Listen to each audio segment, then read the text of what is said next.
Hi guys F1 the movie. ఈ movie చూడటానికి కారణం బ్రదర్ పోల్చక్క అన్నమాట. టచ్ చేసావు, నా గుండెల్ని టచ్ చేసావు. ఈ మూవీకి 4 టమోటాస్ ఇచ్చాడు. ఇలాంటి సన్నివేశాలు అరుదుగా జరుగుతూ ఉంటాయి. ఇదొక హఠాత్ పరిణామం. అందువల్ల ఆ మూవీకి వెళ్లాల్సి వచ్చిందనమాట.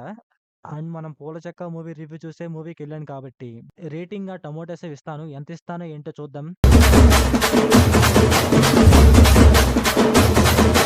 అండ్ ఈ మూవీకి థియేటర్స్ అయితే చాలా అంటే చాలా తక్కువ ఇచ్చారు. ఇంకా ఈ వీడియోకి ఒక చిన్న లైక్ కొట్టండి గైస్, మనకు కొంచెం సపోర్ట్ గా ఉంటుంది.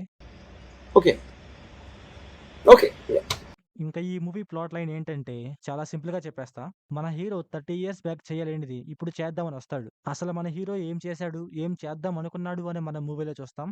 ఇంకా ఈ మూవీ ఎలా ఉందంటే నాకైతే ఫస్ట్ 30 మినిట్స్ కొంచెం ల్యాగ్ అనిపించింది. దాని తర్వాత అయితే చాలా అంటే చాలా బాగుంది మూవీ. అండ్ మూవీలో స్టార్టింగ్ 30 మినిట్స్ కూడా కొంచెం ల్యాగ్ ఉండాలి. దాని తర్వాత నుంచే మీకు మూవీ అర్థమవుతుంది. ఇంకా ఈ మూవీ ఫ్యామిలీ వాచబుల్ అంటే ఒక 2-3 కిస్ సీన్స్ ఉంటాయి గైస్, అవి కొంచెం డిస్టర్బ్ చేయొచ్చు. ఇంకా మిగతా మూవీ మొత్తం చూడొచ్చు. మూవీలో మనకి ఏంటంటే ఎక్కడా ల్యాగ్ ఉండకుండా రేసులు పెడతారు గైస్, ఆపకుండా రేసులు పెడతానే ఉంటారు. ఆ రేసులు కూడా చాలా అంటే చాలా ఎంగేజింగ్ గా ఉంటాయి అనమాట. అండ్ చాలా అంటే చాలా బాగుంటాయి. మూవీ బాగుంటానికి అయితే one of the best reason ఇదే గైస్. అండ్ మూవీ డబ్బింగ్ కూడా చాలా బాగుంది. అండ్ మూవీలో షర్మిలా గారి ఒక మీమ్ వాడతారు గైస్, అది కొంచెం బాగుంటుంది. అక్కడ కొంచెం నవ్వొచ్చింది నాకైతే.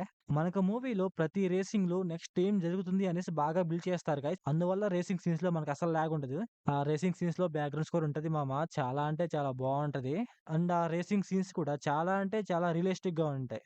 నేను movie first half an hour చూసి పూలచొక్క ఎందుకు అబ్బా ఇంత రేటింగ్ ఇచ్చాడు అనుకున్నా. కాకపోతే తర్వాత అర్థమైంది ఇంత రేటింగ్ ఎందుకు ఇచ్చాడు అనేసి. మూవీలో ఆ రేసింగ్ సీన్స్ గానీ, ఆ ఎమోషన్ గానీ, ఆ రేసింగ్ లో ఇంటెన్సిటీ గానీ చాలా అంటే చాలా బాగా వర్కౌట్ అవుతాయి అనమాట. అండ్ మూవీలో హీరో క్యారెక్టర్ అయితే చాలా అంటే చాలా బాగుంటుంది గైస్. అండ్ ఇంకో అతను ఉంటాడు జేపీ అనేసి, అతని క్యారెక్టర్ కూడా చాలా అంటే చాలా బాగుంటుంది. వీళ్ళిద్దరు క్యారెక్టర్ అయితే చాలా అంటే చాలా బాగుంటాయి. అండ్ వీళ్ళిద్దరి మధ్య అక్కడక్కడ చిన్న చిన్న గొడవలు అవుతాయి, అవి కూడా చాలా అంటే చాలా బాగుంటాయి, చూడబుద్ది అనమాట. అండ్ లాస్ట్ రేసేప్పుడు ఏరోప్లేన్స్ అండ్ జెట్స్ వస్తాయి అనమాట. ఆ సీన్ లో అయితే విఎఫ్ఎక్స్ అంత బాగాలేదు గైస్. అసలు క్లైమాక్స్ లో ఎమోషన్ ఉంటది గైస్, ఏమన్నా ఉంటుందా, హార్ట్ టచింగ్ అని చెప్పాలి. వాళ్ళ ఫేసెస్ చూస్తుంటే మనకైతే హ్యాపీగా ఉంటది. చాలా అంటే చాలా బాగుంటది అక్కడ.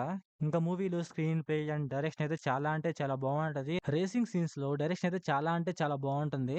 అండ్ క్లైమాక్స్ లో 2 or 3 మినిట్స్ అయితే మూవీ మొత్తం సైలెంట్ చేస్తాడు. ఆ సీన్ లో ఉంటది మామ, ఏం జరుగుతుందో అర్థం కాదు. వేరే అంటే వేరే లెవెల్ అనమాట ఆ ఫీలింగ్ అయితే. సో ఓవరాల్ గా మూవీ ఎలా ఉందంటే నాకైతే నచ్చింది guys.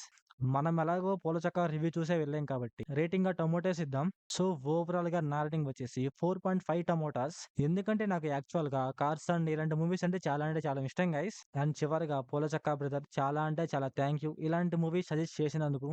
So thanks for watching. మంచి కంటెంట్ తో మళ్ళీ కలుద్దాం. Bye bye.